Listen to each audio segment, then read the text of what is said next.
A very good afternoon, everyone.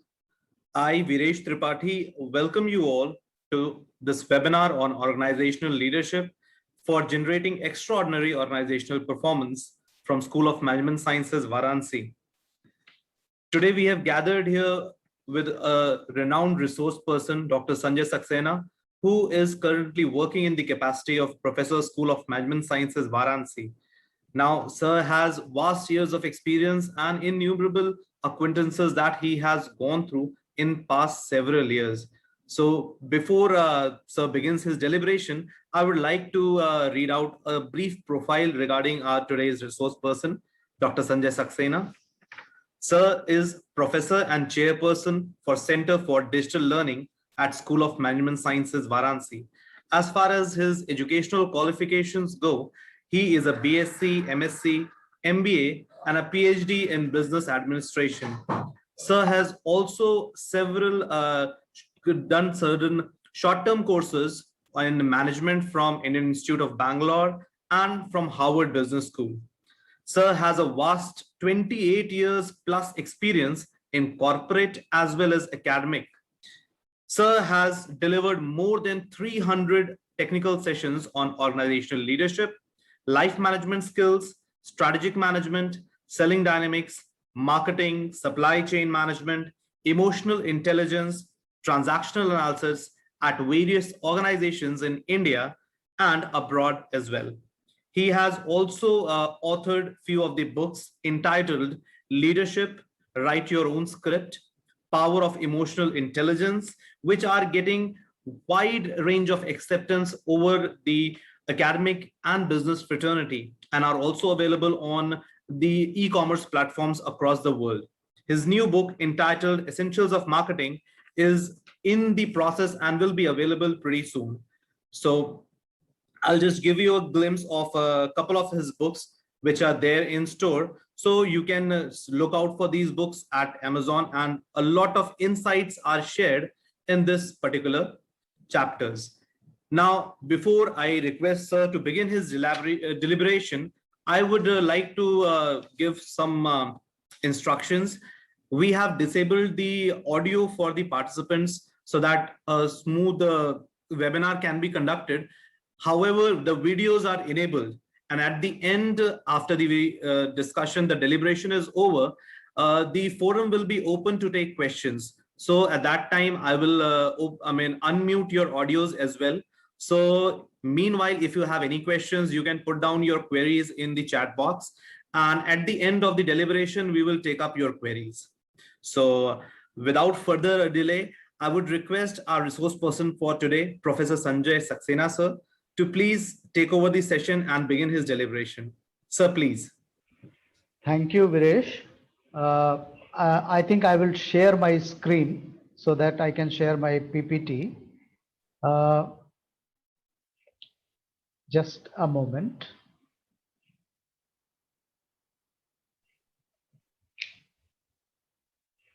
So at first, I would really like to thank Viresh. He is assistant professor at School of Management Sciences, and he has taken a lot of pain to organize this particular workshop, and so beautifully he has organized. Secondly, I would like to extend my deep sense of gratitude to all the participants who have taken pain to join here in this workshop, taken their time. And we have participants from wide range of institutions.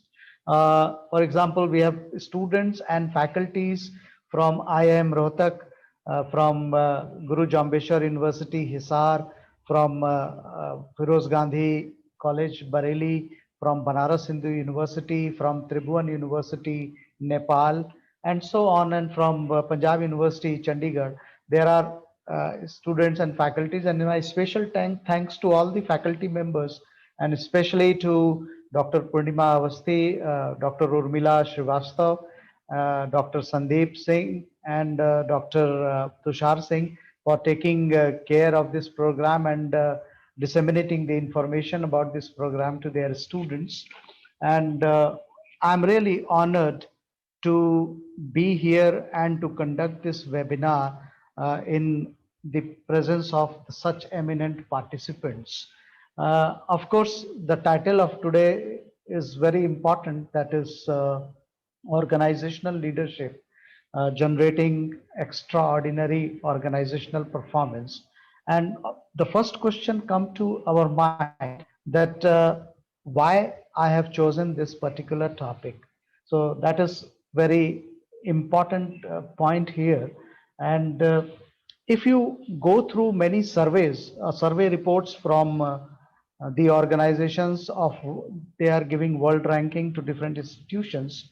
And if you go through research outcomes in the field of organizational behavior and business management and psychology, you will find that majority of Indian organizations especially are performing at an very average level.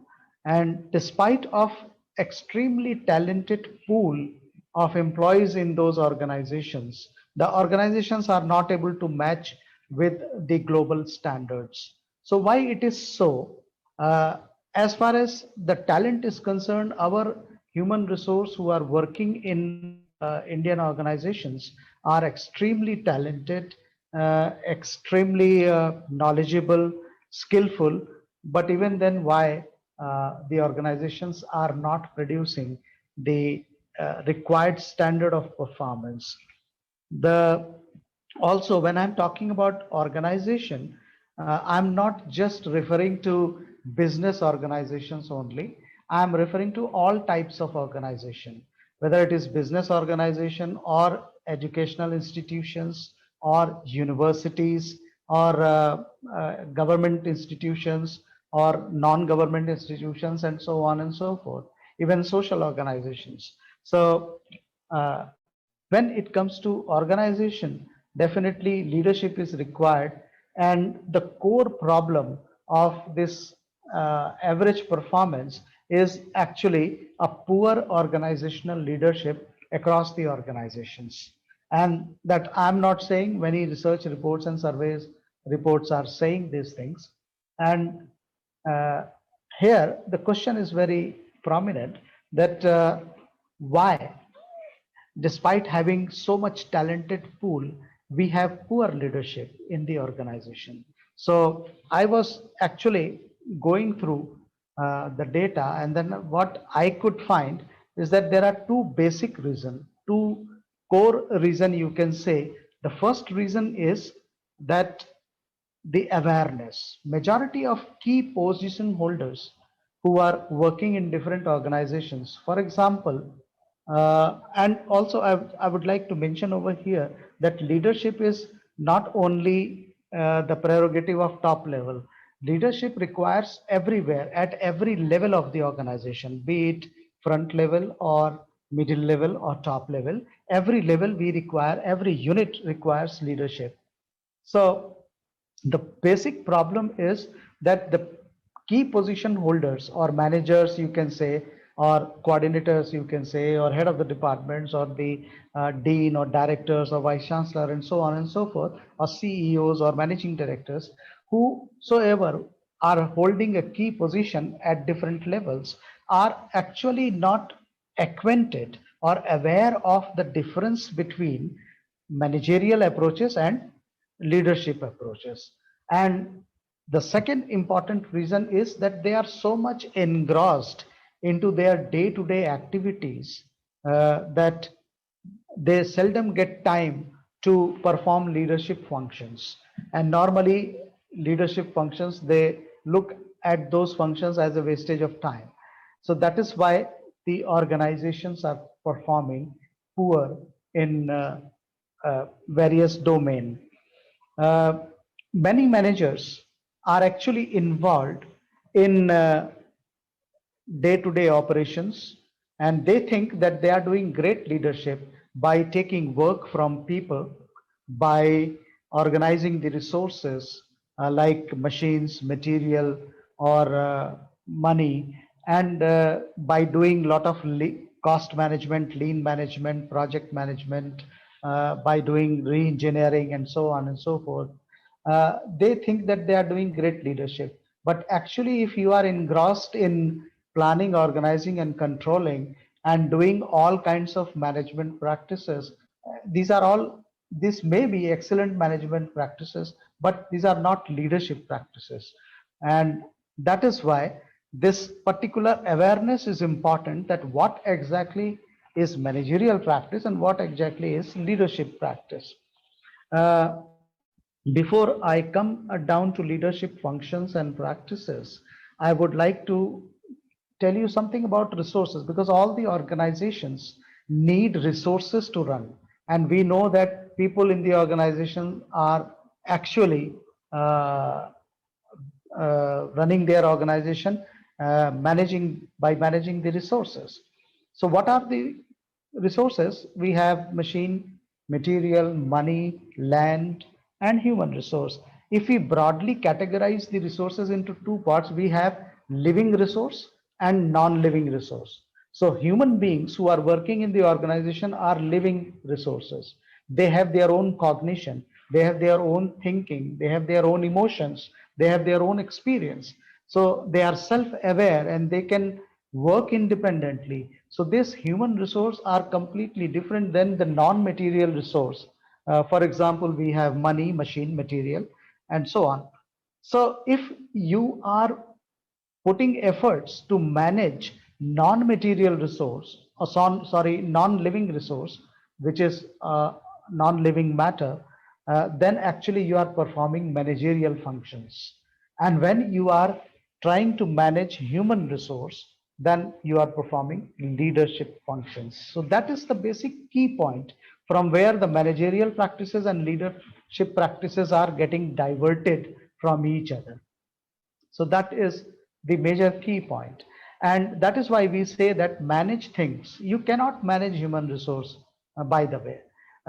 You can manage the non-living, non-matter, non-living matter resources like money, machine, and material, and land, and infrastructure, and so on. But you cannot manage human resource for a long time. You need to lead them. So that is why manage things and lead people.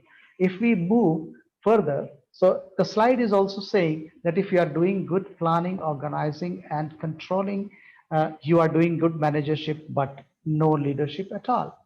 So for leadership to occur, you need human beings. You need to deal with human beings. And how you are dealing with human beings is very important. So managerial functions are very clear. All of you, you know that.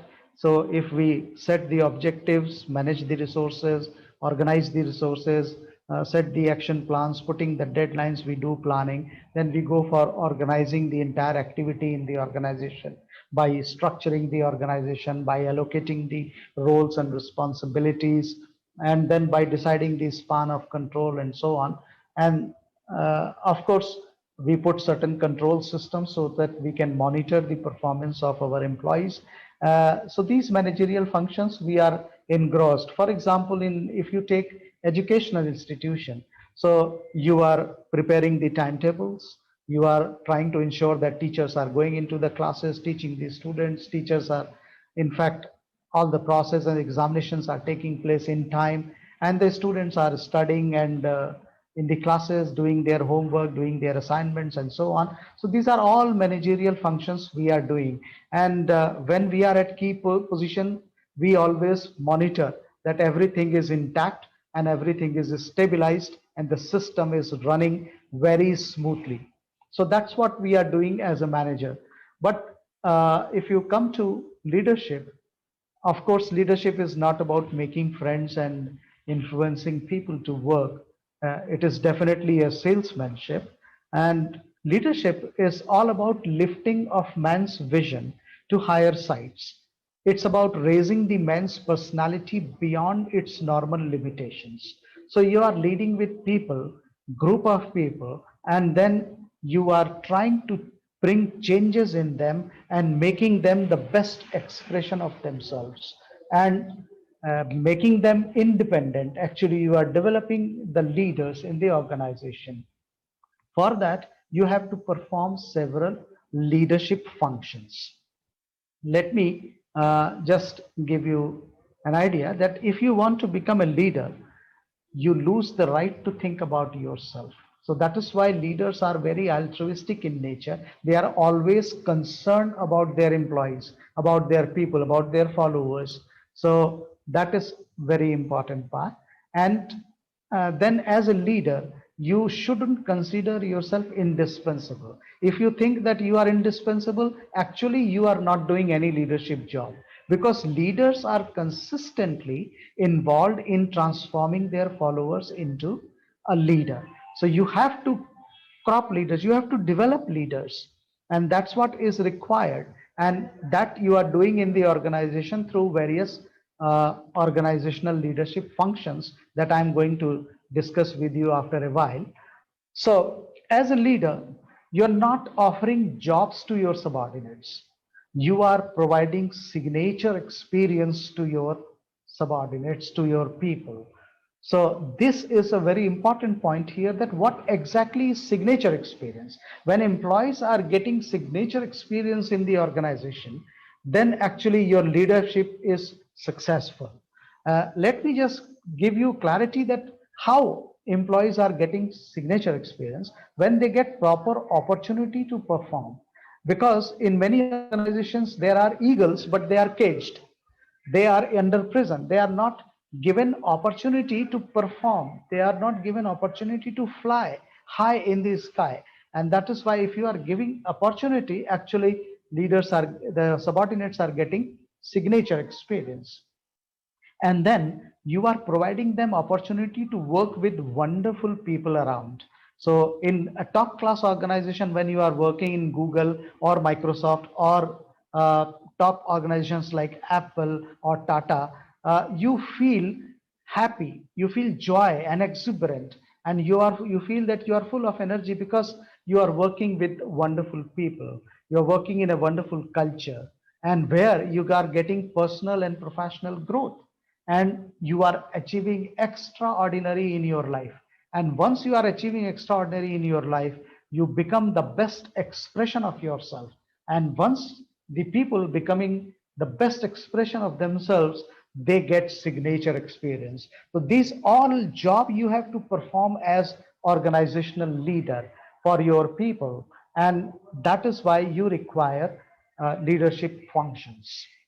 Before I jump to leadership functions, I would put some light on your communication, because as a leader, consistently you have to communicate with your employees, with your followers, with your team members. So ultimately, communication is the core of leadership, because whatever you are doing, it's all communication.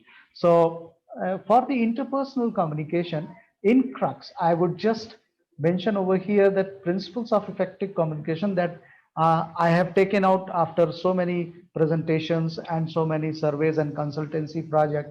I could find these few important things. That is, keep your mouth shut and listen. That is the first mantra, first principle of a leader. That do not try to speak in between. Once you are listening to your subordinate, keep on listening, because more you will listen, more you will get the information, and more you would be able to solve the issues and conflicts. This is very important part. And when it comes to listening, it's not just listening. Do not listen from one ear and relieving everything from another ear and just to give the answer to people. What you have to do is that you have to be little bit empathic in your listening, so that you can understand the emotions of your people, you can understand the core issue, you can understand the real problem of your people. And that is why keeping mouth shut and listening is very important part of effective communication. Then when you are speaking, when you are actually talking to a person, don't hurt others emotions. I have practically observed that many people, when they interact with their followers and subordinates, they normally hurt their emotions by their body language, by their paralanguage, or by their spoken words, and they are always trying to say that you are good for nothing. I'm saying that when your subordinates are good for nothing, then why you are keeping them? Then what is your role as a leader? And even if your subordinates are not good, it is your job to make them good. It is more your job to make them, transfer them as the best expression of themselves. So that is what is important. And while communicating, you have to keep smiling. This is a very small thing, but this is a very effective tool in the wonderful interpersonal communication. So if you are always keep smiling, you can straighten many problems. Thousands of conflicts you can solve by your simple smile. And of course, you have to pay attention and appreciate your people. When you are interacting with your people, you have to appreciate them, appreciate their achievements, appreciate their knowledge, their skills, their competencies. You have to pay attention towards these everything of your subordinates so that they feel energetic. So once they talk to you, they are already inspired. So that is what is required at the leadership dynamics, interpersonal dynamics. And be a mediator is another principle. This is my first-hand experience that while working in corporate, many of my senior managers, they are always saying, I am not in picture. You both are fighting, you solve your conflicts, I am not in picture. And this language has a lot of problem, because being a leader, how can you be not in a picture? You have to be always there in a picture. You have to solve all the conflicts of your organization. How can you generate top class your performance of your organization or your unit, whatever you are heading, unless you solve all the problems? So you have to be a mediator. You have to communicate with everyone and solve the problems. And of course, when you are interacting with your people, you have to be humorous. That's a very effective principles, I mean to say. Be humorous and do not create humor by making fun on others. It is always better that you create fun on yourself and then uh, create humor in the situation. More you are humorous, more people would like to talk to you, would like to interact with you, would like to share with you everything. So that is very important part. Another important aspect of communication is what will you say when employee makes a mistake. That's a very important part, because on day to day your endeavors, you find that your employees are making mistake. Actually, it is a beautiful article written by Peter Bremen in Harvard Business Review, that what you will say when normally we have the habit of asking past focused question, that we are asking that, okay, give me written explanation that why it has happened, what mistakes you have done, and why you have done this mistake. You are not serious, you were not serious at that time, you could have done this, you could have done that. So we are always talking to our subordinates in terms of past tense, but actually the real communication is you have to be little bit future oriented. You have to ask question like this, that how will you do it differently next time, what you are going to do different next time, how you will ensure that next time this mistake will not occur. So when you start talking in future terms, actually you are giving employee a chance to reevaluate and then to fix the problem and ensure that next time that problem will not occur again. So that is very important part in the communication. So keep your focus future in your communication or present, and then keep on working on effective leadership communication principles. Then I'm coming to leadership functions. The just let me have a water.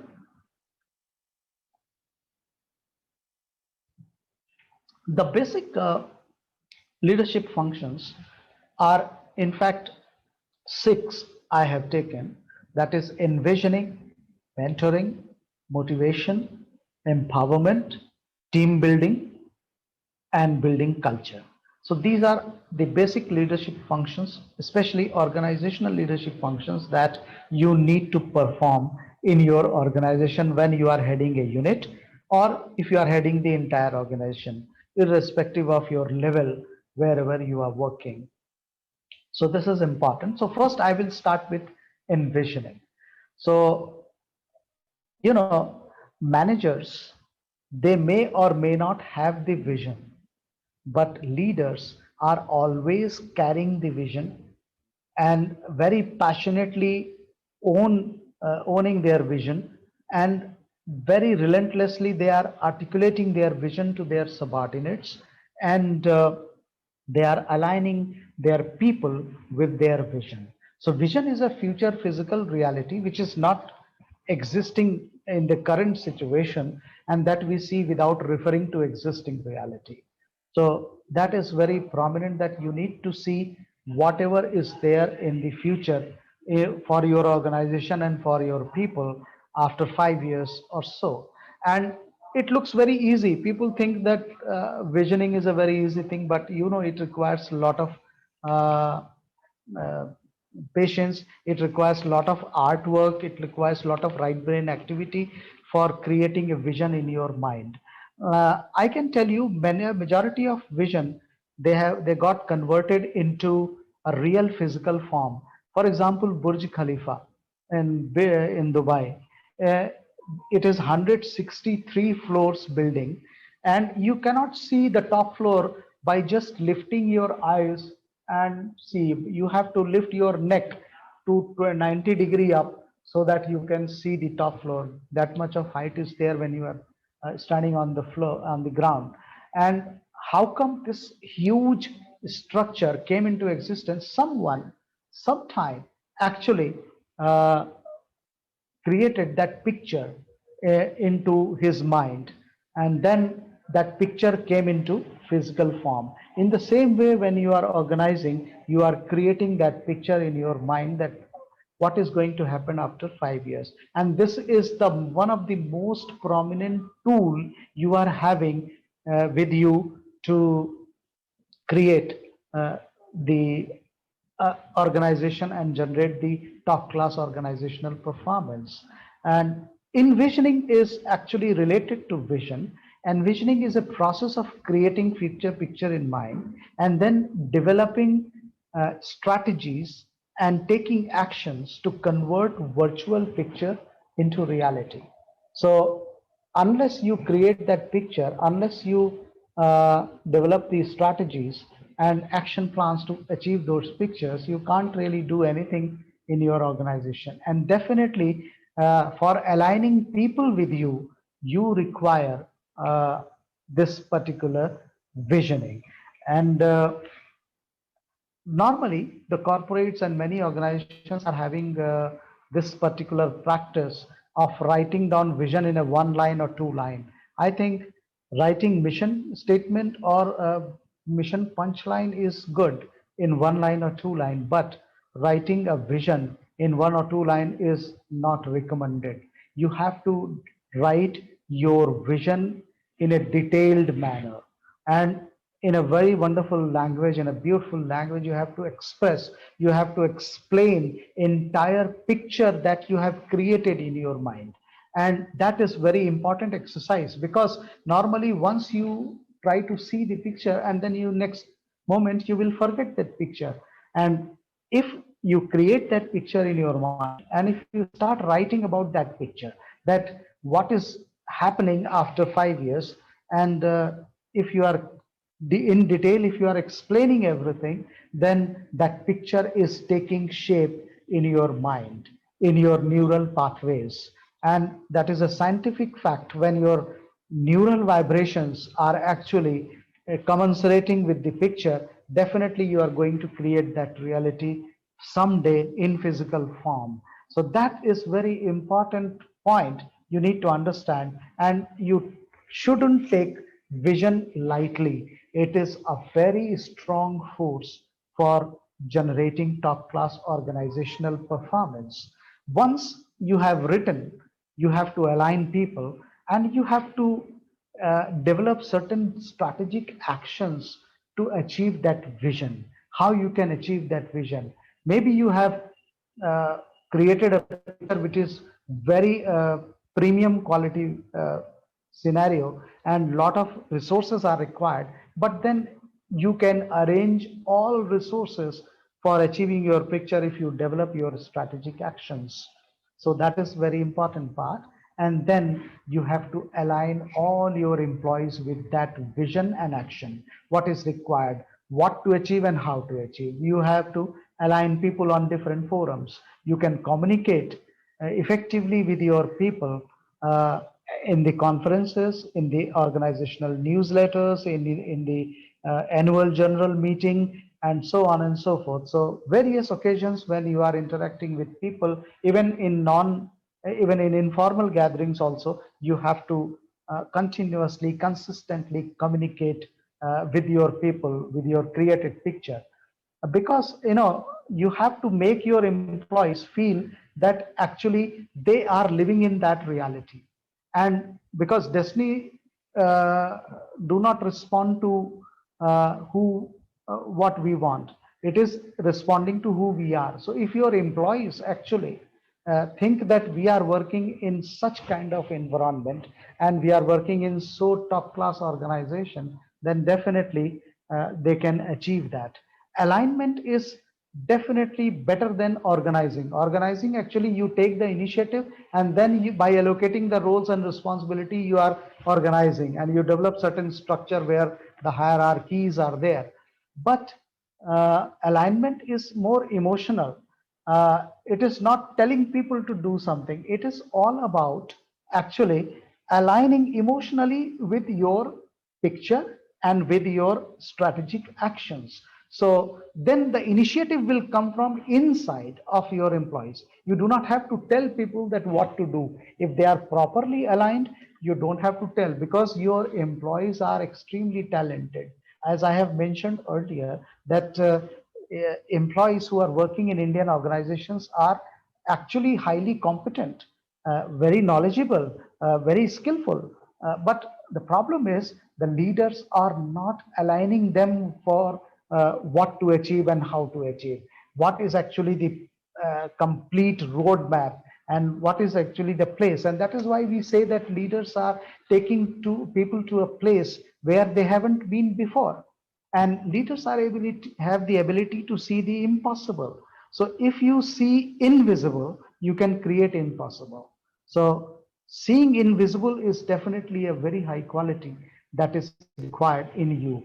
Once you are done with envisioning, and whatever leadership functions I am discussing today here, you do not have to create any sequence that first you will create a vision, then you will go for mentoring or motivation or team building. Everything you have to do simultaneously. So that is required. There is no sequence at all. Anything has to be done. So mentoring is another important leadership function, and that is mentoring is semi-structured guidance in terms of sharing skills, knowledge, and experience with mentee. So when I'm talking about mentee means your followers, your subordinates, or the people who are working in your organizations are your mentee. And best way to clone the organization knowledge is mentoring. And mentoring is very important job that leader has to perform. Through mentoring you are aligning people, through mentoring you are developing your people, you are converting your people into a best expression of themselves. So it requires a lot of skills. So mentoring skills are required, and that you need to develop in yourself when you are mentoring people. uh, of course, there are two basic steps in mentoring process. The basic step is actually identifying the problems, untapped potential and needs of your employees, and at the same time nurturing for change. So that is very important part. Uh, I have taken certain steps. So there are basically 5 steps that you have to take for mentoring. Step one is identifying problems, untapped potential, and needs of your employees. So you have to build trust, consistently communicate with your employees, consistently observe your people, and then see what are their potential, what are their problems, what are their needs, and then you can establish the future self of mentee. That after 5 years, uh, what would be your human resource? The mentee would be converted into a kind of human resource after 3 years or 5 years, after certain time. So that future self creation is important, because you will tell mentee that you will become this. And once that future self is established, then you can find out the gap between future self and the real self. That is very important part. that what exactly is the gap. Uh, uh, Once the gap is identified, you can mutually develop the action plans to fill this gap. That today you are having these skill sets, these knowledge, these competencies. Next day you have to, or in coming days, you have to convert into a person who has this particular set of skills, knowledge, and competencies. So these action plans are important, and then you have to help mentee to experiment new behavior, new practices, whatever you have mutually decided, and then the mentee will grow. Give him consistent feedbacks, and this is what is a basic mentoring process. So many more things are involved, but because of time constraint, I'm not really able to go into deep into the mentoring process. But if you follow these few steps with your people, definitely you can create change, you can add value to your followers, and that is very important aspect. Let me go further, that other than mentoring, you have a little job of counseling, because in the organization when you are working, you may have 90% of your employees, or 92 93% of your employees are normal human being, and with small steps of mentorings you can really, by aligning them with vision, by doing certain mentoring, you can really make changes in them. But some employees are problem employees, they are problematic. How to deal with these problematic employees? Normally they are normal, they are not psychiatry patients, they are not psychological patients, but actually they have their emotional problems because of their poor past, because of their poor childhood, because of their poor experience in the past. They have certain narratives that are embedded in their deep mind, in their subconscious, and that is why you need to have little bit counseling. And counseling is basically a listening therapy. You have to listen to your problem employees. Normally, when problem employees are there, they may have a lot of potential, but you try to get rid of them. You try to fire them because they are having certain problems, emotional problems. But actually, that's not the right way to do. A great leaders, or I would say incredible leaders, are always solving the problems of their people. That is very important part. If you really want to become a great human being or incredible leader in your life and achieve massive success in your life, you need to perform this mentoring and counseling role.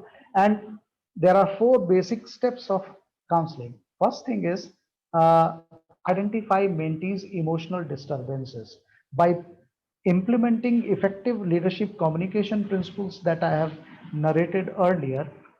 You have to identify their emotional disturbances, and these emotional disturbances are when he will tell you so many things, when he trusts you, then you can relieve the acute stress of your employees by active listening. So when you are actively listening, you are relieving the stress of your employees, in fact. And once uh, you listen to him empathically, you understand his problems, his experience, his emotions, then you can find out the hidden narratives and write down everything. Whatever client is, whatever your subordinate is telling you, write down his past stories, his experience, his emotions, and these things. Once you are writing down, you would be able to find out what is hidden narrative. Because of our poor past experience, we have hidden narratives such as I can't do things, I'm not actually the competent person to take up challenging jobs, I cannot do sales, I cannot do marketing, so on and so forth. So many negative narratives are there which are embedded in our subconscious mind. So, and this is because of our poor childhood, poor parenting, poor schooling, and poor peer group, and so on. So many things happens. And this particular hidden narrative, if you can find out, then you are the successful leader, and then you can help your subordinate to develop new narrative. New narrative means you help him to write down that what exactly you want to become. So new narrative is that I am a competent person, I can take any challenge, I can achieve anything in life. So that's what is new narrative you have to develop. and then help clients that how this narrative uh, he has to work on. And with the action plans, when the employees are implementing the action plans, putting the efforts, and with your consistent inspiration, motivation, and communication, if your employee is putting, the new narrative would be developed and it would be replaced. It is replacing the old one, and suddenly your problematic employee will become the best employee of your organization. And if you can change your problematic employee into the best employee, believe me, you are incredible person. You are irreplaceable. You are actually inimitable. And that's what is a quality of incredible leaders. So you can understand the importance of mentoring in the organization. I have seen many key position holders, they don't care about their employees. They don't really embrace the responsibility of developing their employees. Unless you develop your own employees, how can you change your organization? And simply hiring and firing is not going to work, believe me. So this is very important part. And with the mentoring, your job is to create motivation. Motivation is a buzzword. Everybody knows what is motivation. Even a layman can talk many things about motivation. So no need to go deeper into academic sense, like what is motivation and how it is being generated. Motivation is derived from word motive, everybody knows. And motivation means need or desire within the individual to get something. An individual put efforts to achieve something to satisfy their needs, and leaders' job is to induce this willingness among employees to put their efforts. So leaders' job is to induce this willingness. That is very important part. So there are many theories like need hierarchy theories or McClellan theory or James Adams' theory, or many theories are there, Victor Vroom's expectancy theory and so on. But I'm not going to go into theories today that you can know. And already all people from managerial background who are studying management, they already know it. I'm going to tell you about just one theory, that how to build the motivational environment. That is very important. As a leader, you have to work on developing a motivational climate. That is very important part. Let me just tell you what is exactly the motivational environment in various organizations in India and abroad. If you see this picture, you will get the clear idea what kind of environment is prevailing in majority of the organizations today, whether it's an educational institution or business organization, no matter. So in majority of the organizations, uh, there are no recognition, very poor reward systems, lots and lots of bureaucracy. And then we talk about motivation, that we try to impress people. We try to impress them, that try to give them a lot of carrot and stick, that what really motivates you. So this kind of environment is existing in various organizations. Another picture is also very much the bosses are in fact so erratic in their behavior, and they lose their emotional control when they are talking to their subordinates. So this picture is clearly showing what kind of environment you are facing in the organization. Then poor motivational environment. This is another picture, because many organizations, they are not giving you salary which is compatible to industry standards, or facilities which is compatible to industry standards. And they are trying to squeeze out everything from you. So they want everything from you, and they are just trying to squeeze you in the organizations. With this kind of environment, how can how can you motivate people? And with these environments, if you are going to give counseling to your people, if you are going to give certain positive things to your people, definitely it would be a kick in the pants. People will not give you much importance, because they are already dissatisfied with the existing environment. So you have to create that climate. And how can you create? Actually, the Hertzberg, definitely, he gave the two-factor theory, which is very important part. And we need to work, and this theory is not working on individual. This theory is working on the overall organizational climate. And in the overall organizational climate, in fact, this theory is working. That is dissatisfaction, no dissatisfaction, and such. So employees are actually initially with the poor climate, they are dissatisfied. And there are two factors in the organization. Already we all know the hygiene factor and the growth factors. And for creating this organizational motivational climate, you need to work on these two factors. And once the hygiene factors are available in adequate amount, then definitely employees are coming to a neutral state, which is called no dissatisfaction. They are still not satisfied. And to make them satisfied, you have to work on growth factors. So let us take what are the company policies are one of the important hygiene factors that uh, for the company policies, you have to uh, design the policy which are employee friendly, which are customer friendly, with very less bureaucratic interpretations and interventions, and get rid of red tapeism when you are designing a policies. And then when the company's policies are employee friendly, definitely you are creating a kind of hygiene in the environment. Of course, salaries and benefits are important part, and you have to work on salaries which are compatible to the industry standards, benefits which are compatible to industry standards. Believe me, many organizations like Microsoft or like Apple or like Facebook, they are paying better salary than industry standards. And because they think that they are premium quality organizations. Of course, quality supervision is a very important hygiene factor, because if your boss is behaving erratic, if your boss is not really properly behaving with you, then supervision is not there. Definitely, environment is very poor, and you need to work on that. You need to create a code of conduct or code of ethics and certain organizational norms to have a quality supervision.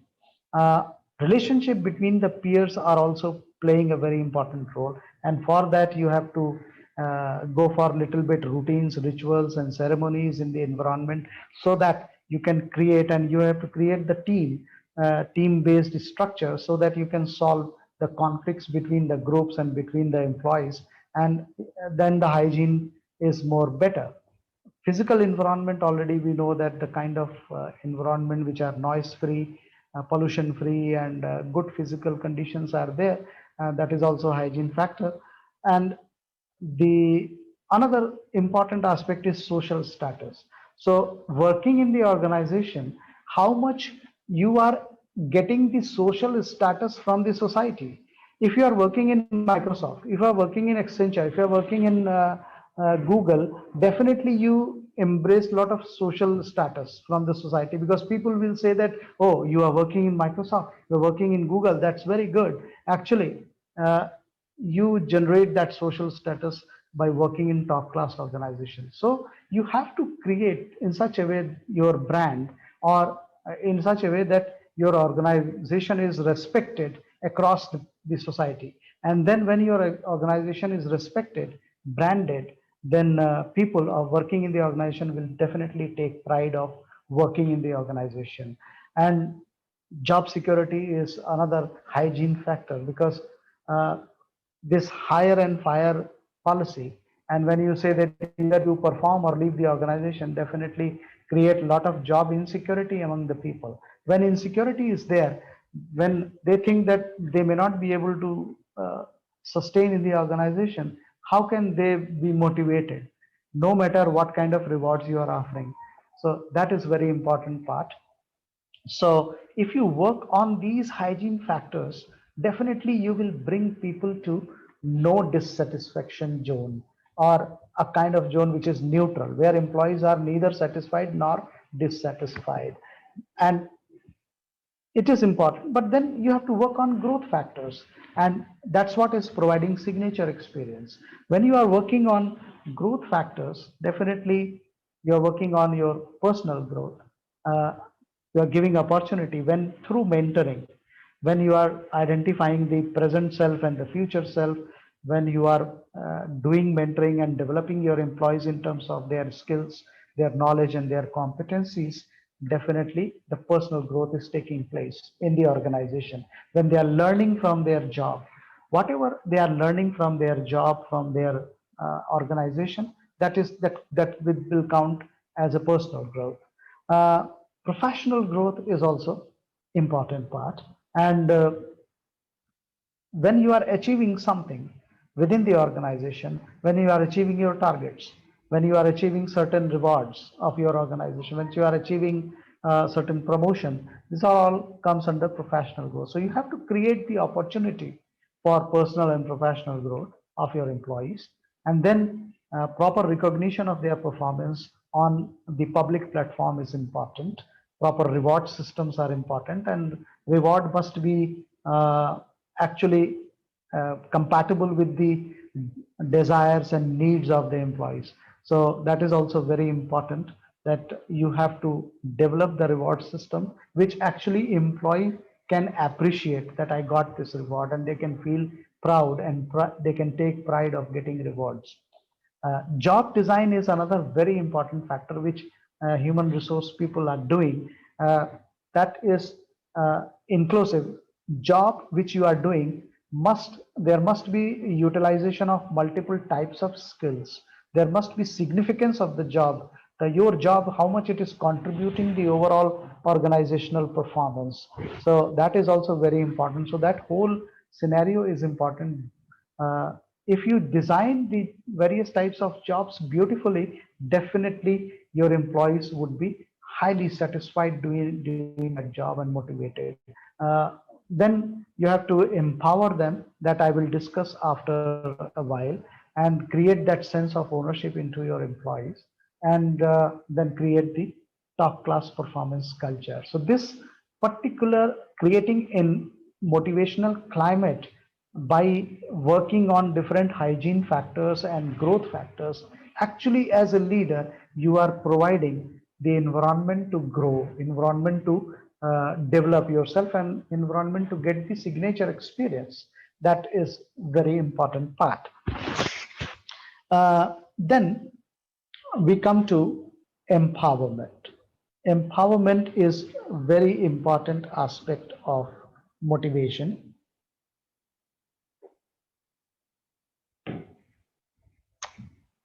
Empowerment is simply you are delegating the responsibility and the authority to your people to work. And Bowen and Lawler, they gave a wonderful empowerment model where they say that you have to share four things for great empowerment. That is information about performance standards. You have to communicate to your people that what a standards are expected from your employees. And that is very important part, because if your people, they do not know what is the performance standards required, they may not be able to reach up to that level of standards. Once they know what kind of standards are required, and then if you are sharing the knowledge to them, uh, knowledge sharing is extremely important. Means there shouldn't be any secret, because today's managers, they try to keep a lot of things secret because they feel powerful by keeping the secret in their hands. No, you have to be transparent. You have to share knowledge, how to perform, how to raise these standards, and then you have to delegate the power to make the decisions. Normally we are giving responsibility, but we are not giving authority. But responsibility and authority comes together. And if you give just responsibility and not the authority, then people may not be able to perform the level actually you want. So that is very important aspect. And power to make a decision, and then performance rewards. Once the employees are performing, you have to recognize them and give them rewards. Any of these four ingredients or element is missing, then empowerment will fail, definitely fail. So you, as a leader, you need to be very sure that you are sharing all these four things with your employees for the empowerment, for the taking decisions. Let me just go further that why empowerment fail. If you know why empowerment fail, you can easily understand. Normally, we do a lot of micromanagement. We normally ask people that I want you to think outside the box. By keeping people in the box, we are not allowing our people to go outside the box. And then we are asking them uh, to think outside the box. So how can they do that? And we are micromanaging them, each and everything what they do, we need information. Today the bosses are asking people that you inform me everything whatever you are doing. What is the use of informing everything? A lot of documentations are taking place. Employees are wasting their time for developing documents just to inform to their seniors or superiors. This is actually a irrelevant practice. Once you have trusted your employees, with mentoring you have developed your employees, with the motivational environment you have motivated your employees, and once your employees are aligned with your vision and mission, then you have to trust them. And you shouldn't ask, they themselves are responsible. They will understand what to do or what not to do. They will find out the way to do things. They will find out to manage the resources. So that is why empowerment required macro management, not the micromanagement. So do not try to ask everything from them. Do not try to give instructions at every step. And normally the bosses are always giving instructions at every step and trying to monitor you at every level, every step. And that is why you are feeling that you are in a prison, you are in a box, and you can't do much. And this is what is a major problem of empowerment failure, and finally producing the very average performance of the organization. And the second important aspect is lack of resources.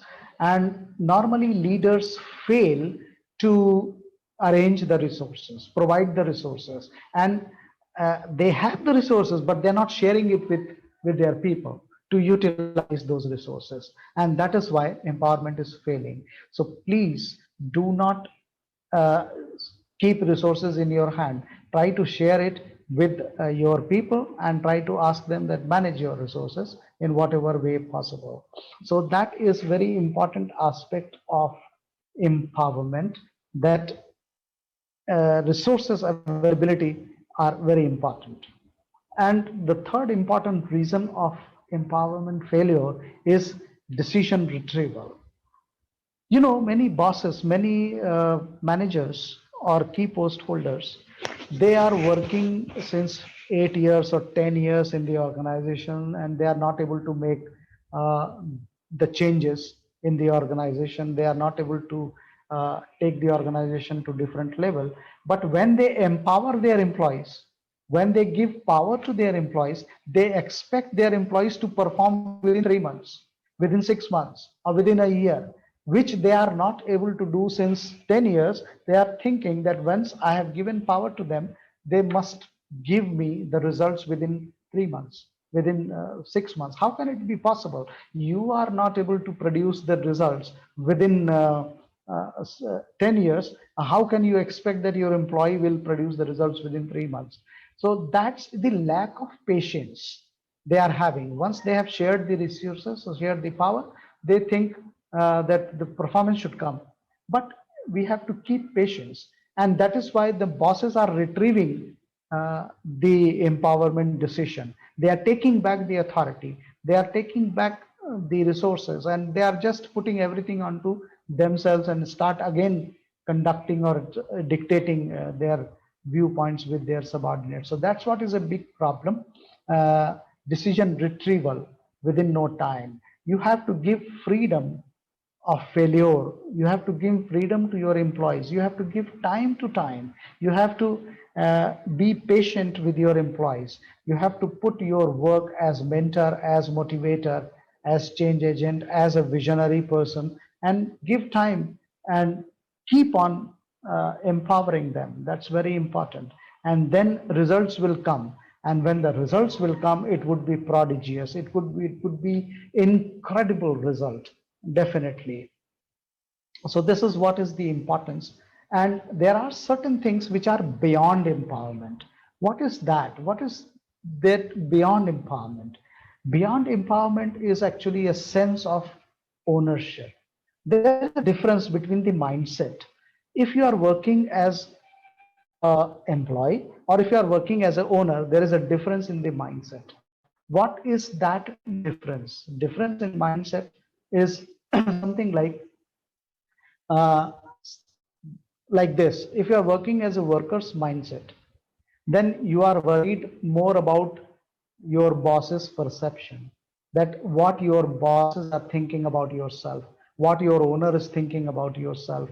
You want to protect your self interest in a job, so your protection of your job becomes the prime objective as a worker's mindset, I'm telling.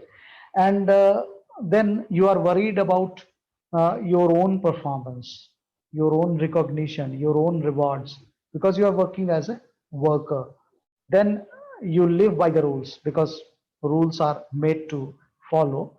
And you are afraid of taking risk because you are always afraid that I shouldn't do any mistake because I am working as a worker here in this organization. So you shouldn't do mistake.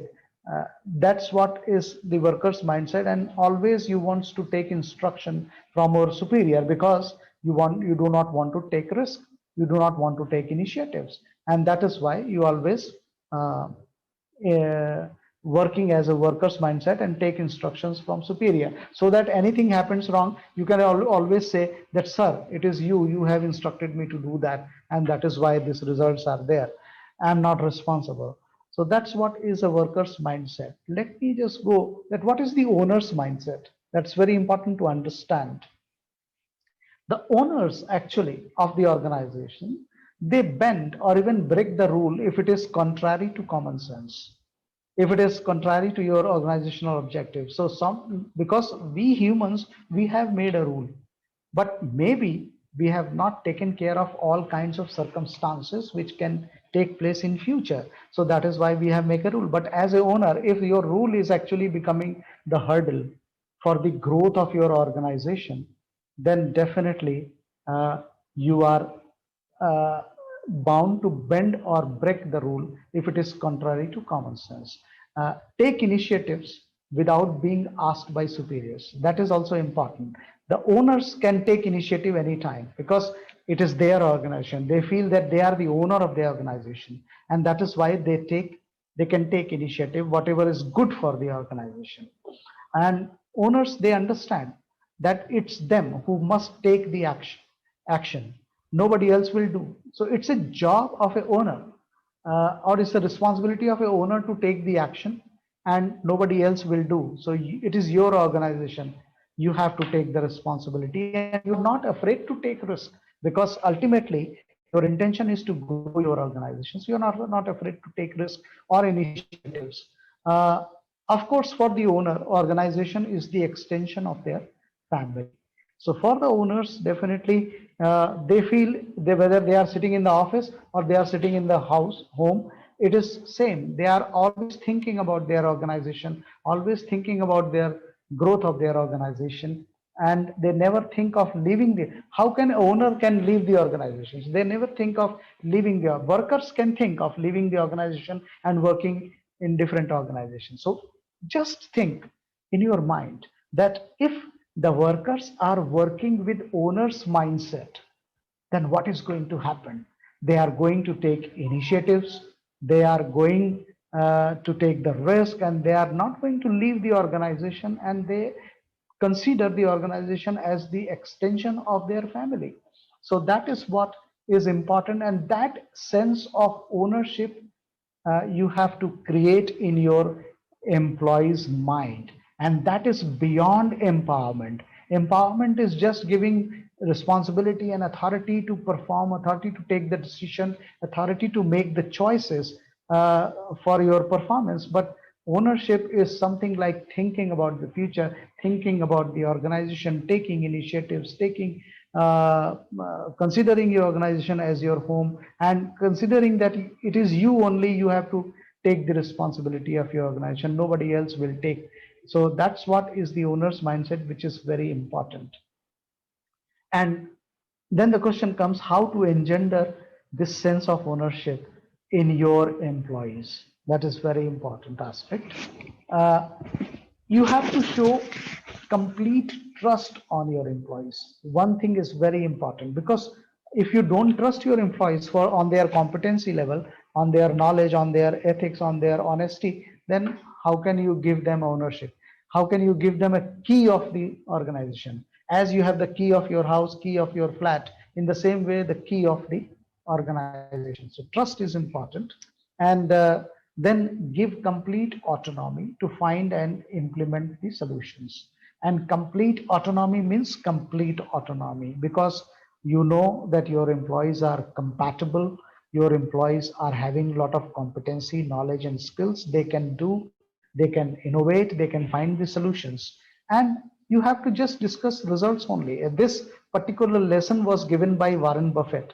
Warren Buffett always saying that I'm meeting with my managers once in a year for 15 minutes, because I always consider discuss the results. When they are compatible enough, when they are competent enough, why should I poke my nose into their day-to-day affairs? And I know that my managers are top class, they are competent, they can produce the results what I want, what the organization want, and what they want. So that is why uh, discussing results is important, but not the process, how you are doing it, how you are going to achieve it. It's not that important.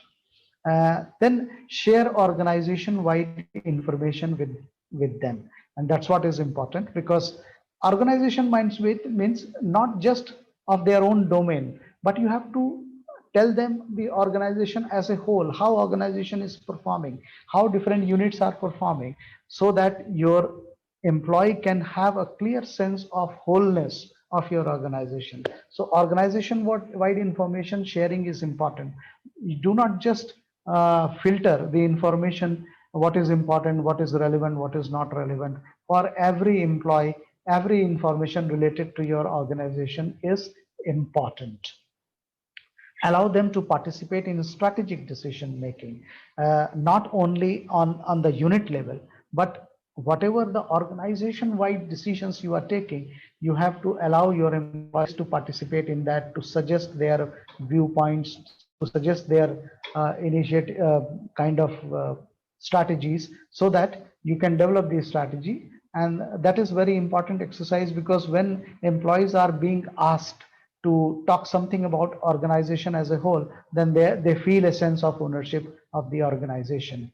For example, if you are going to invest a huge amount of money into certain different portfolio, and if you are discussing with your employees that whether I should invest in this portfolio or not, in a particular business or not, then the employees will feel energetic, and they will give you a lot of ideas.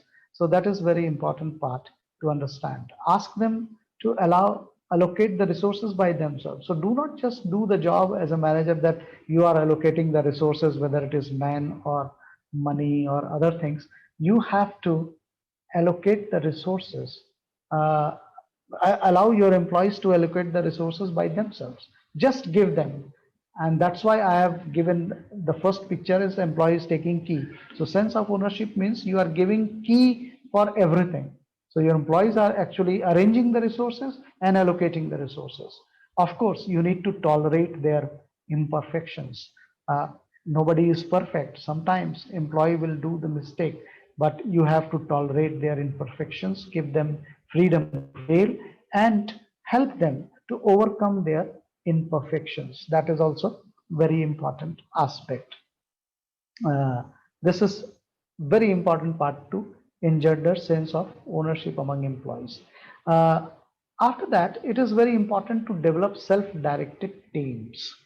Uh, if you see the structure of Apple Inc., Apple has the structure, not very hierarchical structure is not there.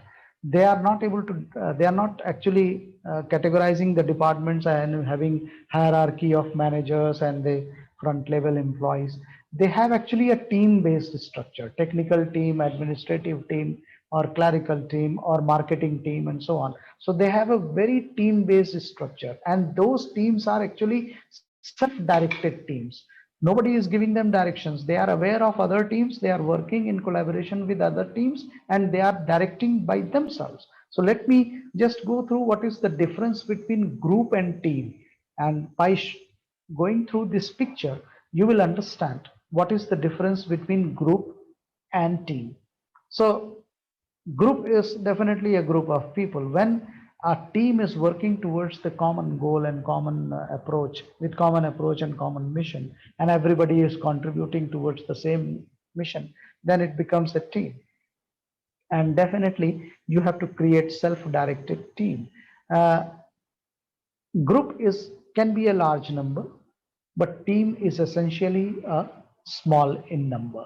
So maybe two people, or maybe 15 or 16 persons. So very large number definitely will destroy the mere spirit of a team. So that is why it is important to keep the number of team members small. That's very important. Let me just go through further. Group is having a designated strong manager, and that's what is a very common practice in various organizations. The group, uh, the strong manager is actually leading the group of employees at different hierarchical levels, and this strong manager is giving instructions to their people.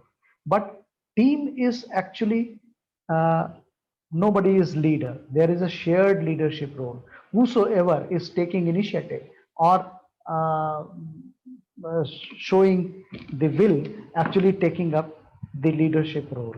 So these leadership roles are related. Everyone is at the same level and performing the whole thing as self-directed team. So that is very important part of a team. As a leader, when you are building teams, team based structure in your organization, definitely you have to keep these things in your mind. Then in a group, there are individual goals which are not, maybe not commensurating to each other, maybe going to different directions. So individual goals in the group are there, but in a team, there is a common goal, common mission, and everyone is working towards the common objective. Everyone knows where we are heading, and that is why that is a difference between group and team. If you will study, if you will make a survey in various organizations, you will find that majority of organizations are working just as a group. There are individual goals. Every individual is having their own desires and needs and wants, and going into different directions. And that is why the organizations are performing below the required standards. So it is important that you have to create the proper team's mission and goal. Of course, another important parameter is no consensus for common approach. The team, the consensus is not there. In the common, everyone is doing it is his own way, and but in the team there must be mutually agreed common approach. Everyone should be agree that we have to agree that we have to adopt this particular approach to achieve certain things. And when you are aligned with the vision, when you know what are the strategic action plans to achieve the vision, when you are inspired, when you are motivated, when you are properly mentored, definitely you can decide common approach towards achieving a goal. Then we have another important thing is, in a group, a lot of people are having unrelated skills. Everyone cannot have every skills. So that is why people are having different skills, but which they are not related to each other. But in a team, we have a complementary skills. If suppose you have a marketing team, so in a marketing team, there are people who have wonderful skills of designing ad, wonderful skills of positioning or segmenting, wonderful skills of sales. So different kinds of skills are there which are complementing each other. And as a whole, you are, as a unit, you are actually doing the marketing. In the same way, in the technical team, people are different, because if you are developing certain softwares, some are there who are excellent in hardwares, Some people are there who are excellent in different software languages. So they can complement each other and develop top class things in the team. Complementary skills are very important, and you need to ensure that what kind of skills are required in a particular team. And then group, people think that there is an individual responsibility. Individual responsibility, if you see the picture, uh, people are doing their own job, and some person who is relaxed and saying that the, the boat is going to sink in the water, but he's saying that I am glad that the hole is not in our end, not at our end. Actually, uh, ultimately, what is the result? The whole organization will go into water. So that's what is the destiny. If you feel that he is responsible for that, and who is everybody is responsible for everything. So there must be a mutual responsibility, which is shown in the team structure that I have shown in a picture. If you watch it, you will get the fair idea.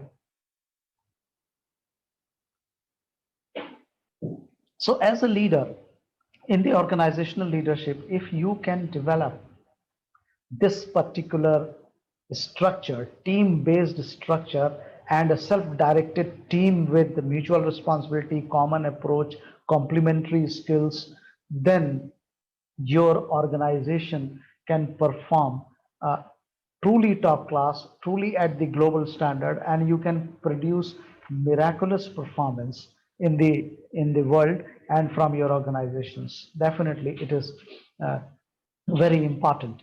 And the final part, which is function of a leader, we are coming, and that is before going to that, one more things are there related to team, because groups are producing average performance results, as I have mentioned, and teams are producing excellent performance results. Performance results are important. You just cannot create a team without performance. Performance is mandatory. So every team must perform.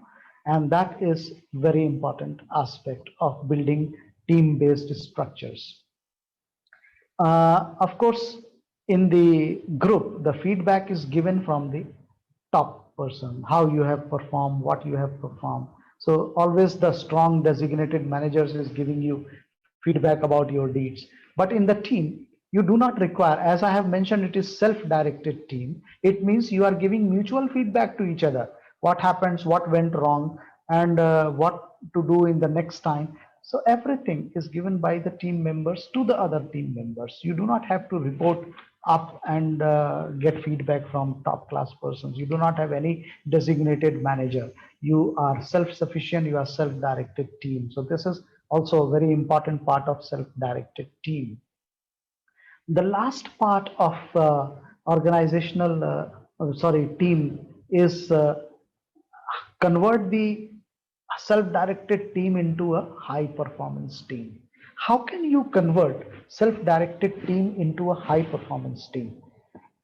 Among the team members, you have to have equal emotional commitment with each other. Kadzam Back was a particular management student, and he wrote a book, High Performance Team. He gave this term, High Performance Team, and he took the sample or the idea of high performance team from the mafia groups working in Italy. He said that the people working in that particular group, they are emotionally so much committed to each other, that so that they can give life to each other, their life to for others. And that's what is the commitment they have. As in our family, we have certain emotional commitment with our wife, with our children, with our parents, with our sisters, with our brother. In the same way, in the team, the equal emotional commitment is important.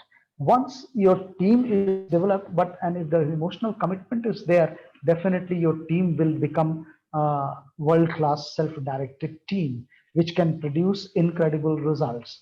So this is important aspect, that producing top class results. And then finally, we are coming to organizational culture, which is also a great job of a leader. And culture is definitely the personality of an organization, and it is a common set of values, norms, and attitude. I'm telling you very simple form, three things: values, norms, and attitude. Culture, which is not visible, but definitely this common set of values, norms, and attitudes are visible with the elements of cultures like stories, language, symbols, routines, rituals, and ceremonies. So, as a leader, when you are building a culture in your organization, uh, you have to concentrate on organizational values that everyone has to follow, norms, and attitude. So this is a very important aspect because, you know, uh, if you don't work on the organizational culture, your organization, some culture would be developed, but that culture will not give you support to perform extraordinary in the marketplace or to generate extraordinary performance. That culture will not support. So intentionally, you have to focus as a leader to build world class high performance culture in your organization. If you take interview of top companies like Southwest Airlines or Delta Airlines or Microsoft or Apple or take a name of Google, top names, definitely these, or Tata even, if you take the interviews of top people, they will tell you that the top leaders, being a top position at the top, actually we are working 90% of our time for building culture in the organization. So they are giving so much of time for building organizational culture. It's important, and they say that culture can give you the financial results. Culture can give you the signature experience to your employees. Culture can develop the brand of the organization in the marketplace, in the society. And definitely culture has lot of impact on the employees growth and professional growth and personal growth. And that is why building culture is very important. It is kind of invisible, but it is working very effectively. So if you do not build culture, your entire effort of in leadership functions like envisioning, mentoring, motivating, or empowerment, everything will go into waste if you have a poor organizational culture in your company. So that is why it is important. What are the values? Well, and you have to write down the set of values. And values, definitely we can say that there are terminal values and there are certain instrumental values. And terminal values are actually desired outcomes of the organization. For example, you want to generate excellence, you want to generate profitability, you want to generate customer satisfaction, or you want to generate innovation. These are all a kind of uh, terminal values, and you have to write down that what value in terms of terminal desired outcomes you have to inculcate into your employees behavior. Then we have instrumental values, which are actually the desired behavior of employees, that instrumental to achieve the terminal values. And that may be honesty, that may be transparency in the organization, that may be you have to be passionate, you have to be diligent, you have to be sincere, you have to take initiative, you have to be flexible. These all kinds of words we are using in terms of defining the instrumental values, which must be reflected in the behavior of your employees. If you really note down properly and communicate this thing and make sure that your employees are following these terminal and instrumental values, definitely you are in a process of building your culture. Of course, the norms are the standard of interpersonal behavior of your employees. How your employees are behaving with each other, with your customers, with your other stakeholders like government officials or in the society, how they are behaving. So these norms are actually a kind of code of ethics or code of conduct that should be written properly and communicated properly to all the employees. What are the things which are expected and what are the things which are not expected from you in your interpersonal behavior with anyone, how the way you are behaving. So this is very important part. And of course, attitude, we know that attitude is a positive or negative interpretation of situation or person or object. But here in organizational culture context, attitude is actually attitude in action. You have to just do it whatever you want. So you have your in your action that your attitude must be reflected. It means if you really want to jump the curve, if you really want to put dent on the universe, if you really want to create some extraordinary performance, if you want to refuse or accept anything less than the best, then it should be reflected in your action, in your attitude.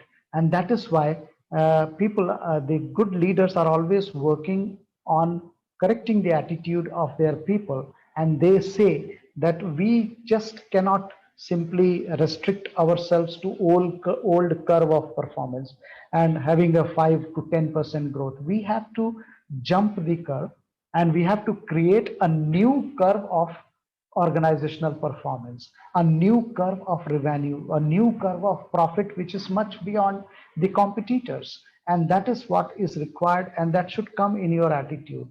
If you have a zero tolerance towards non-performance, towards poor discipline, lack of discipline, if you have a zero tolerance against bad performance, against non-value driven behavior, or breaking the norms of the organization, then it reflects your attitude. That is your positive interpretation of that values and norms and what is required in terms of performance.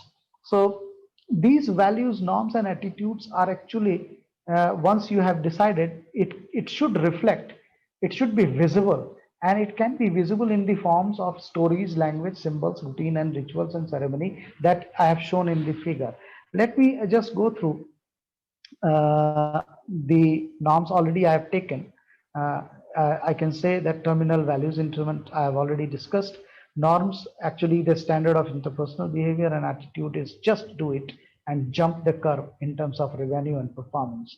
Of course, stories are very important for giving employees about the pride of the organization. So stories are actually several heroes in a team. They reflect how they are reflecting values of the organization, how they are reflecting. Suppose if your value is top class organizational excellent performance, and believe me, if you go to Apple, I have interacted a few of Apple employees who are working in USA. They say that they always share their stories. They say that when they introduced the iPod and generated $10 billion sale from just selling this small piece of iPod and iTunes, they share that success story of the team who built that, who bring that idea, and who just converted that idea into real physical form.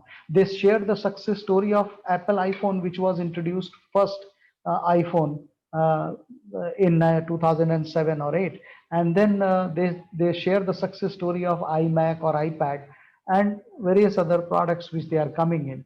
And these success stories are not only shared on informal platforms, but also on the formal annual general meetings they are sharing. And at the same time, they are sharing those stories in their newsletters, whatever information they are sharing among their employees.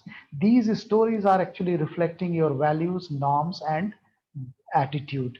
And that's very important part. You have to work on these stories intentionally, write down these stories and narrate these stories on various platforms to your employees and all your stakeholders. That's very important exercise for building a culture. And people will definitely take pride of working in your lives. They will say what it means to work here. It means to work here that we belong to a wonderful organization where wonderful people are working, all top class competent people are working. Then we have a language. When I say language, it includes language, paralanguage, and body language also. Because in your spoken words, which are communicating only 7% of your total communication, 55% is being communicated by your body language, and 38% is being communicated by your tone, that is your paralanguage, your vocalics actually. And the way your language, body language, or paralanguage is working, that reflects the norms of behavior, that reflects the attitude, that reflects the values, what you follow. So you have to be very careful that what kind of these body language and non-verbal language or spoken words are being used by your employees. And you have to teach them, you have to mentor them that no, you have to be very careful in developing your language, in developing your body language, and developing your thoughts and emotions in such a way that your language must be commensurating to organizational values and reflects the values. That's very important part, and that is a very visible part, of your values of your organization. Leaders normally, many leaders are not doing this. I have simplified the culture in such a way that you can understand beautifully that how you can work to develop a culture. Then you have to work on symbols. And today, many organizations are coming with a multinational look, and its symbols are the visual representation of values, definitely. So the way you are decorating your office, the way you have a dress code, the way your employees are carrying themselves, the way your office are getting decorated, the way your vehicles are actually running on the road, and the way your organizational structure is working, the team based structure, these are all visible symbols. So you have to work each and every symbol. Do not undermine the importance of these symbols. These symbols must reflect your values, your norms, and your attitude. That is very important part to understand. Normally, we undermine these things, but actually, you shouldn't. If you work on that, you are able to build the world-class culture. Of course, there are routines. You have to make sure routines are actually very simple, everyday activities of employees, every day how employees are behaving with each other, every day how employees are performing their jobs, what they are doing at the time of their job. So these routine jobs, these routine work, you have to always observe and make sure that your core values and norms and attitudes are reflected in their routine so that they can learn every day. This is important aspect. And then we have a rituals. Rituals are also a kind of routine, but it's actually at regular intervals you create certain events. For example, you make conference.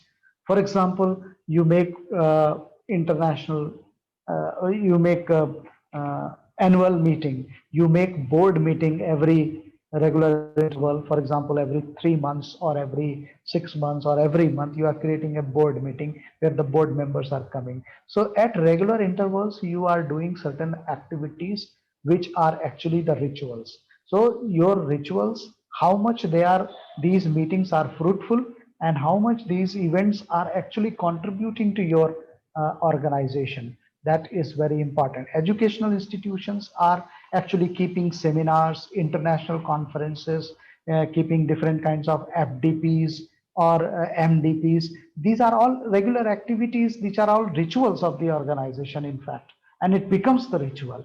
And that is what is important.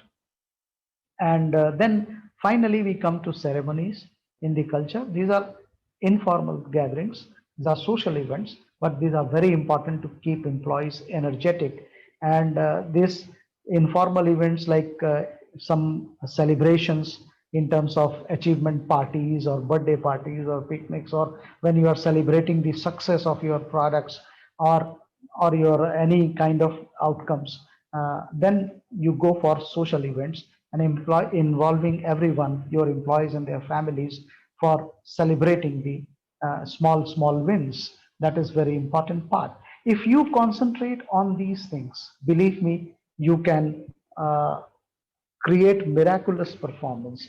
And if I just revive, we have started with the vision, what you have seen, and aligning your employees with your vision. Then you have to do mentoring to convert your employees into a kind of best expression of themselves. Then you have to create the motivating environment by putting effort on hygiene and growth factors. You have to empower them. You have to give them sense of ownership. by giving them key of the organization. And then you have to develop the team-based structures in your organization, and finally develop the world-class high performance culture in your organization. If you perform these simple organization leadership functions, you can generate excellent performance of your organization. And as a leader, you can be an incredible person. You can be inimitable person, and you can be extraordinary person who can take any organization to any height. There is no limit in the sky. There is no limit of height. With these words, I would like to rest my presentation here, and I would like Viresh to take up from here, and uh, we can open the session for the question and answers. So thank you very much for your patient listening, and let us just have certain questions, then we will have a more clarity. Thank you very much. Thank you so much, sir. That was a very informative session, and I believe so many academicians, professionals from various industry, and the students from the various institutes, they must have been really thrilled and to get the information and knowledge regarding organizational leadership. We have a couple of questions, so without further ado, I'll just begin this question answer session. So I'll just go ahead and there is one question. I mean, I request meanwhile, I've not received many questions in the chat box. So if you have any questions, please put down in the chat box so I can continue and take up those questions. So the first question that I have is from Abhishek Singh. He's a student from BHU MPMIR, and he wants to ask, sir, to what extent one's social culture affects the organizational culture? Well, definitely, it's a very good question. As I have mentioned, as a leader, if you don't put conscious efforts in building your organizational culture, definitely people from different social background will impact your organizational culture, and they will have their own practices, own value systems, own norms of behavior, and they will come to your organization, and literally they will destroy your organization. And that is why you need to focus more on developing organizational culture. And that's why I've said that you take interview of top people such as Bill Gates or Warren Buffett or Mark Zuckerberg. They always say that we are working on the organizational culture for most of our time, because they know that people who are coming from outside and the different stakeholders, their social backgrounds, their culture definitely will affect our culture. So of course you cannot get rid of completely with their one, but you can align them with the organizational values, norms, and attitude. Thank you very much, Abhishek, for asking this relevant question. Thank you, sir. So we have one more question. So I'll share that question as well. So Mr. Bhupesh Kumar has asked, sir, how to achieve a balanced competition in a team, because many a times it leads to a conflict. Mr. Bhupesh Kumar has asked this question. Of course, definitely. This question actually, thank you, Bhupesh Kumarji. You have asked this question. That's a very good question you have asked, and it's a very regular phenomena in many organizations. But basically, this happens because they do not have the real team. They have a group, and in a group, as I have shown a figure, that in a group there are individual goals and individual wishes and desires, and which are actually conflicting, which are going in different directions, different directions. And that is why we do not have the systems. And that is why when the goals are conflicting, there is definitely a conflict between the individuals working together. And if you can develop a real self-directed team where there are common goal, where there are common approach, where there are common complementary skills you are using from different people, and when they are essentially small in numbers, then there is less possibility of having a conflict. And when you are solving your problems, and it's not just a team, definitely developing a good self-directed team is important with its own mission, but at the same time, alignment of every employee with the vision of the organization is very important, and how they are being mentored, how they are being given, how they are being empowered. This is also very important. If they consider the whole organization as a whole, if they have a sense of ownership of the organization, then definitely their chance of conflict would be very, very weak. And then they can solve their problems. And then the last part I have shared in the team, that is what is the high performance team? That's a equal emotional commitment among the team members. So when we are working together, maybe Viresh and myself have a very good relations, but not with Suresh. So, but in a team, myself, Viresh, Suresh, or Ramesh, everyone should have an equal commitment with each other, so that we are living in a family. If we can develop this kind of team structure instead of group, definitely we can create world-class team, and with very less conflicts. Of course, conflicts would be there, but then it's all based on circumstances. Thank you, Bhupesh ji, for asking this wonderful question. Thank you, sir. So we have a couple of more questions coming in. So moving to the next question. This question is again asked by Mr. Ankit Upadhyay from MPMIR BHU. How to minimize organizational conflicts and dispute among the leaders? That is, he's talking about parallel practices and among employees as well. Well, that's that's a very great question. Actually, you have asked about the group conflicts and the power struggle which are happening in the organization. So when we study in the organizational behavior about the organizational politics and the group dynamics, we have these kind of things, and we have a lot of practices which are there in terms of avoidance practices or approach practices or solving the group conflicts. But here, in overall scenario, I would like to share with you that the problem is, in fact, the alignment. The problem is the alignment, because as same is the Bhupesh Kumar's question, because once your individual goal is overpowering the organizational goal, and to take the organization on to different level, and individual goals are conflicting, then there would be a power struggle between two persons. And then for that power struggles, they actually form a group of employees, and two group of employees under two different leadership, they are actually having conflict with each other. And this is a very common phenomena occurring in various organizations. And I think it should come from the top. When you are building a culture, the answer definitely is there in the culture, because culture always comes from top. So what values you are following, what norms or code of conducts are there, and what kinds of attitude you have to show in your behavior, in your interpersonal dynamics, that is very important to tell and teach people. Once you are working from the core of your culture, once you are aligning your employees with the vision and with the strategic actions that you have to take to achieve the organizational performance, I think you can mitigate these kind of problems and these kind of power struggles. And once you become the best expression of yourself, because the people who are average, who are not actually best in their skills and competencies, they go for these kind of power struggles.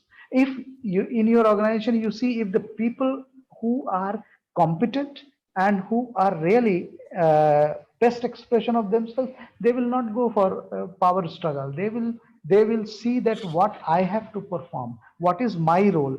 And I have mentioned, you have asked question of leadership struggle, conflict, actually two parallel leadership. In fact, how can you be a leader if you are not altruistic, if you are not compassionate, huh? If you are not thinking about others, you are thinking about yourself. And I have said, if you are a genuine leader, you lose the right to think about yourself. So if you are thinking about yourself, do not consider yourself as a leader. Thank you for asking this question. Thank you, sir. Taking up the next question. So the next question has been asked by Ms. Rashidun from Rashidun Nisha. And she's asking, sir, what is a signature experience? She wants you to explain about what is a signature experience, sir.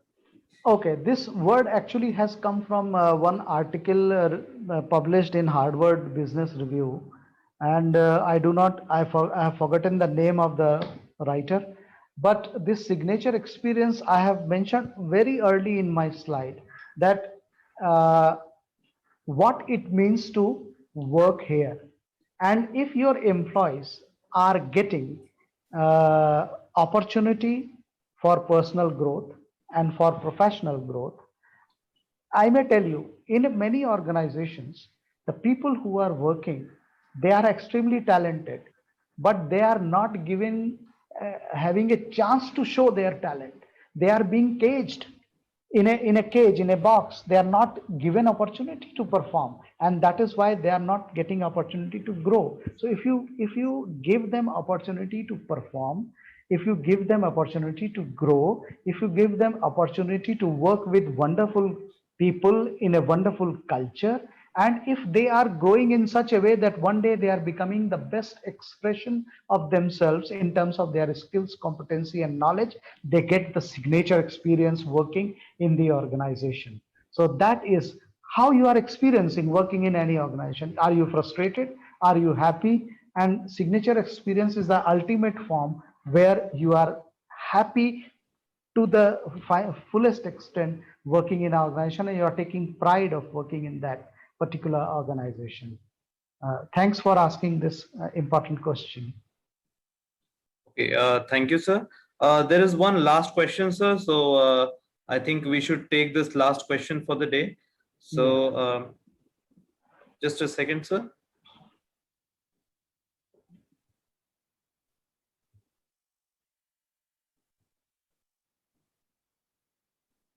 So the last question is from Ms. Madhu Raj Bhandari from Trichandra College, Tribhuvan University. Yeah, it is in Nepal. Yeah. Yes, sir. She wants to know how far the counselors in the industries are contributing to the laborers' output in the industries. Is it in practice in developing countries? Uh, that's a very important question you have asked, which is a little bit of off the topic of organizational leadership practices, but then somehow it is correlated when you talk about the labor output in the industry. And counselors definitely can perform a wonderful role uh, in terms of dealing with the employees. You call them as a labor, but as employees, if I call.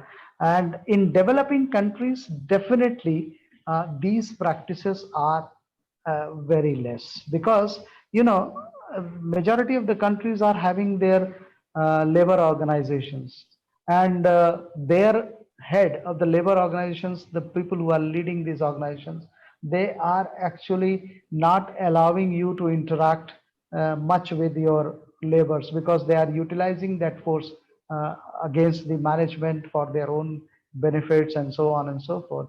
But yes, uh, in many industries now, in the developing world, many companies are now realizing the importance of counselor, and counselor need to work between the labor and between and the management actually, and that is very important um, uh, for example, if the labor are having certain problems, they have certain issues, and of course the management is coming out with certain solutions, who is going to really convince them, who is going to really tell them that what is required and how the management is interested to solve your problems. So in that way, the role of counselors are becoming very much, and today, especially in the COVID time, it is very, very important. And now the CSR is also changing. People are now thinking that only take care of your employees, that's all. So if you are taking care of your employees, you are doing all kind of CSR in the world. So that's what is related, and your question is very, very relevant, little bit off the topic, but then legally it is important. And many countries, they have a law, you need to have a counselor in your organization. And many people, after completing their counseling course and after their MA psychology, they are going into industries as a counselor. and they are solving various kinds of problems of their employees. Thank you for asking this question. Thank you so much, sir. Before I officially, thank you, sir. I would like to make a few announcements. Few of the participants have requested for certificates, and I believe I received a lot of requests that participants could not register. So I have provided the registration link in the chat box itself. So students, participants from the industry or academics who wish to register can use the link and register for this webinar, and the e-certificates will be mailed to them. Moreover, a feedback link as well is also shared in the chat box, so participants can share their feedback as well. And please stay back, because in a while I would like to record a screenshot of all the participants. So I would request you all to, unmute your, videos so we can take the screenshot. So coming down to the last part of this session, that is presenting the vote of thanks. So I would say this, first of all, I would like to thank the management of School of Management Sciences, our Executive Secretary, Dr. MP Singh sir, our Director, Professor P.N. Jha, and Mr. Sanjay Gupta ji, the Registrar of the Institute, who has been a constant source of motivation to all of us. More importantly, the presence of the eminent resource person, a professor who has been a guiding light to new faculties like me. And thank you so much, sir. The session was indeed very informative, and me as a faculty as well. A lot of things, a lot of doubts that were in my mind were clarified. And I think this session was useful for all the participants. So I thank you from bottom of my heart. Most importantly, all the participants that, this is the difficult times of COVID-19 as of now, and you all have taken out your time to be here. Your presence was very important for us. So thank you so much for joining the session. Thank you, everyone. Thank you very much. Thank you, all the participants. I'm honored to be there in your presence. I would request all the participants to please, unmute their videos so that we can take a screenshot.